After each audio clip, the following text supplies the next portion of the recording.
A moment in time has come for us. The Broadway hit Hamilton is on Disney Plus. But is all the hype really meant to be? Here are my 2 cents. Won't you come and join me?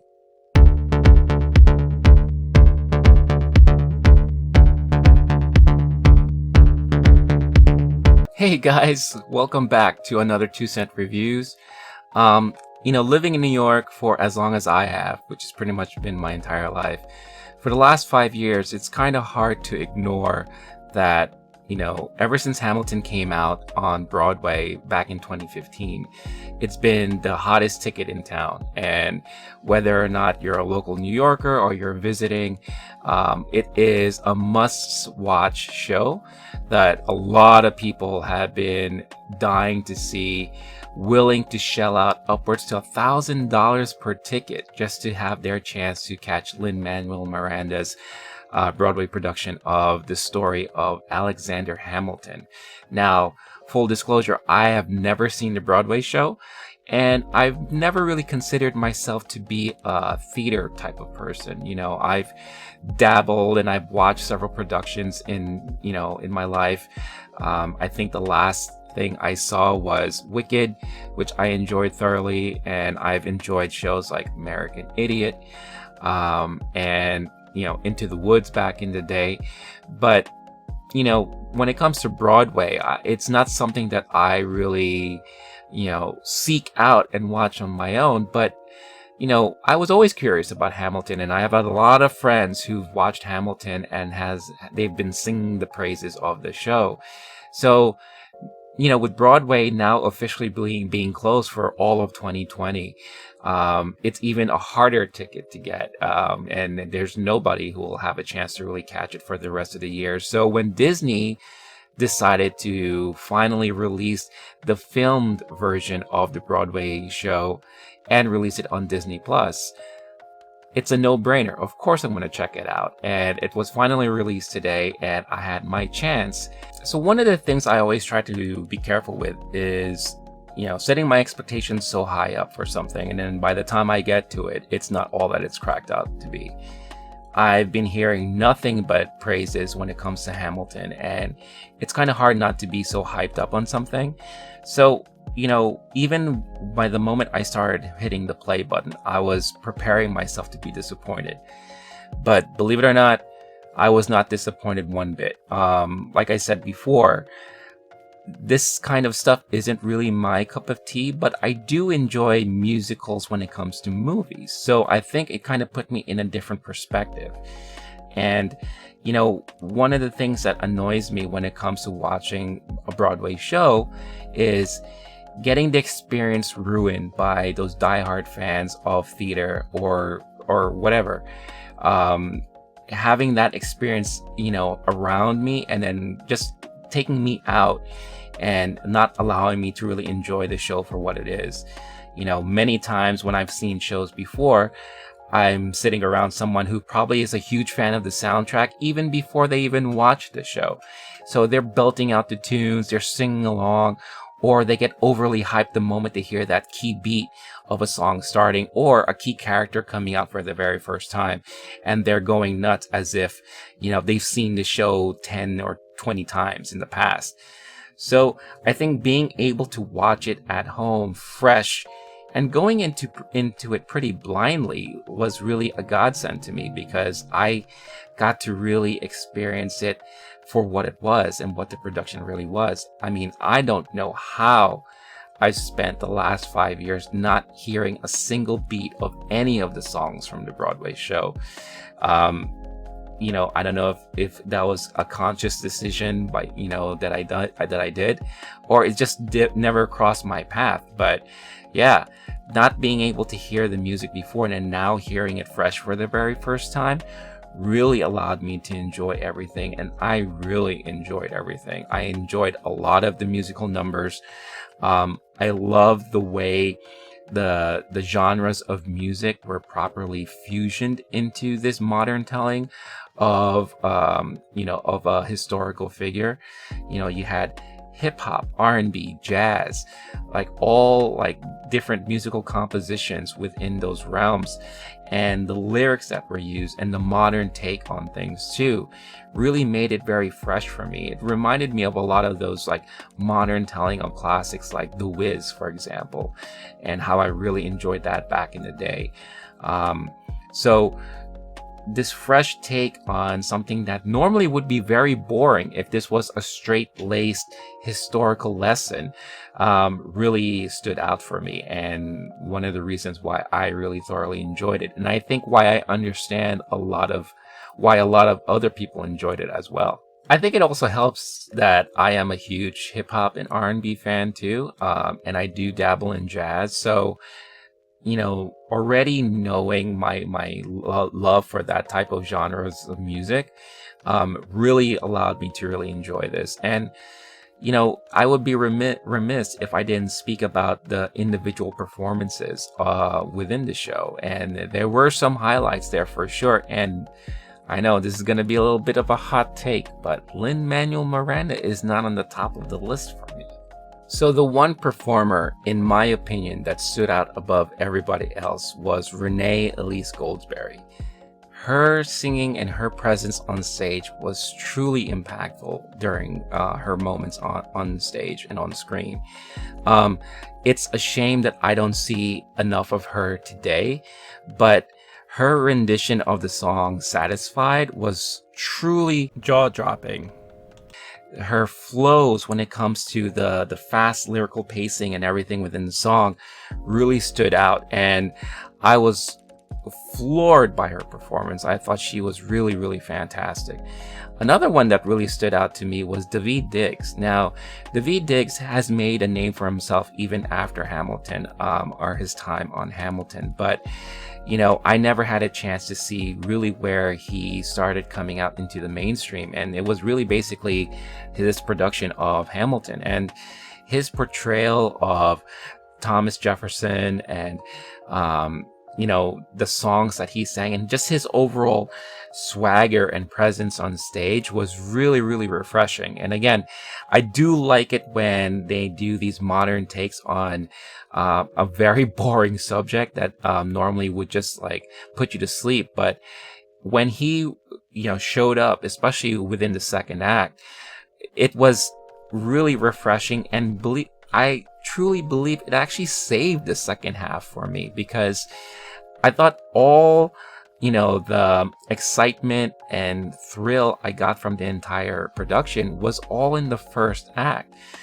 Coming into the second act, I thought it was kind of slow, and I found myself kind of getting drained, because this is a long production. It clocks under 3 hours. It's like 2 hours and 40 minutes in total, and I think if it wasn't for him, I would be really, really overly drained and probably wouldn't have, enjoyed the rest of the show.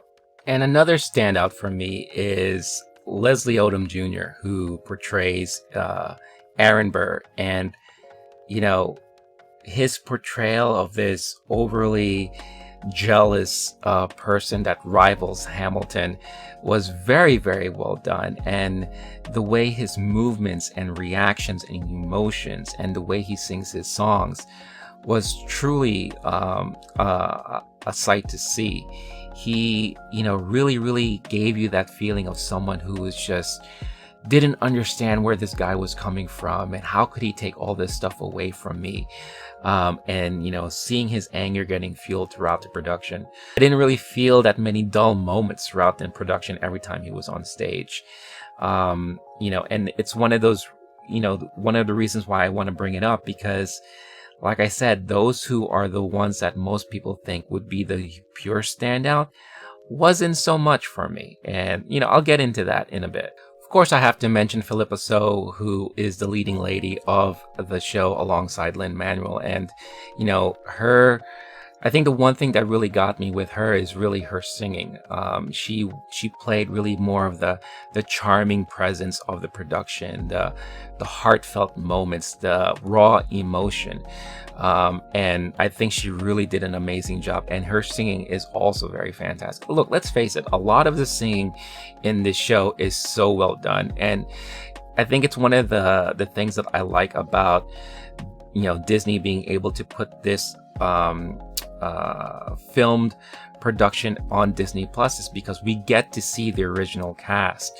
Because like usually the original cast will depart after a year or two of the stage production, and then by the time we get a chance to go see it, we're seeing it with newer actors, and there's nothing wrong with that, but there's something within seeing an original cast production when something first comes out, because that's really where you see the original soul and spirit of the production itself. So it was really, really nice to be able to see that. Another standout for me, and something that I just felt like I had to bring up, was Jonathan Groff, who plays King George. I think anything needs kind of moments of comedy and laughter, and his presence definitely allowed for some of that brevity to come into the show. Again, you could tell in the audience reaction the minute he showed up on stage, either people saw the show already or they knew those certain beats that they were already, were in for some excitement and fun. But he definitely provided it, like a lot of great comedy bits. His portrayal of King George was quite comical and accurate if you were to look at it in a certain point of view. But I had to really bring him up because, I really laughed a lot of times he was on stage, and he allowed for that little break in some of the intense moments. Not to say there were a lot of those, but it's just nice to be able to have those moments in there. Okay, here's the part where I really have to, back up what I said previously about Lin-Manuel Miranda, and kind of the reason why I said like he wasn't like the main standout for me. Now, first let's just jot down what Lin-Manuel Miranda really accomplished here. He wrote and pretty much put together a wonderful production.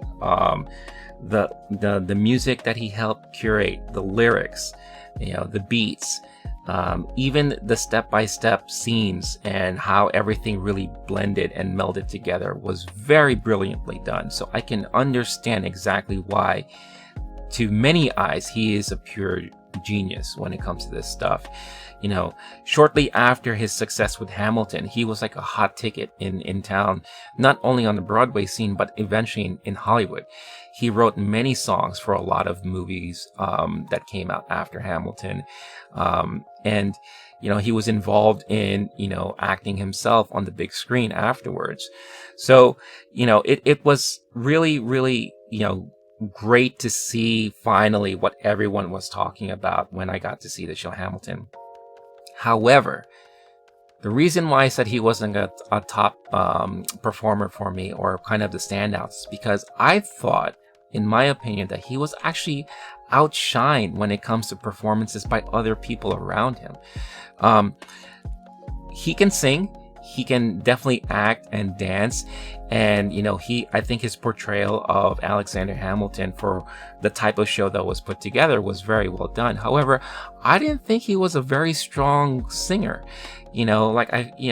His voice tends to be a little bit more on the lower side and kind of like more high-pitched than what maybe you are used to when it comes to a Broadway show.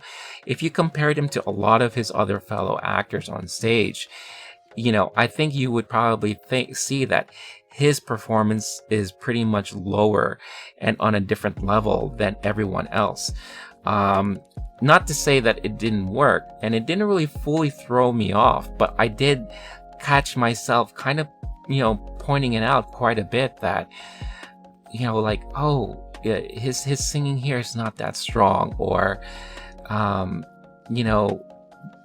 this didn't really work well for me, or, I didn't find that as funny as maybe if someone else did it, So, look, for what he did with his with this show is remarkable, and I will never doubt him for that. And I'm looking forward to what he's going to bring back on stage. I know he's currently working on something now, but again, with the current situation we're in, I don't know when that will happen or if we'll ever get a chance to see it. But and I'm definitely looking forward to In the Heights when that comes out on the big screen, because I know he's heavily involved in that as well, because it was, it's based on his original production before Hamilton. So, but yeah, when it comes to like the performances themselves and the actual singing and some of the acting, I really didn't think he falls within the top 3 on the list. And I do think that he was outshined by a lot of those who were around him. Or maybe that's also part of his brilliance.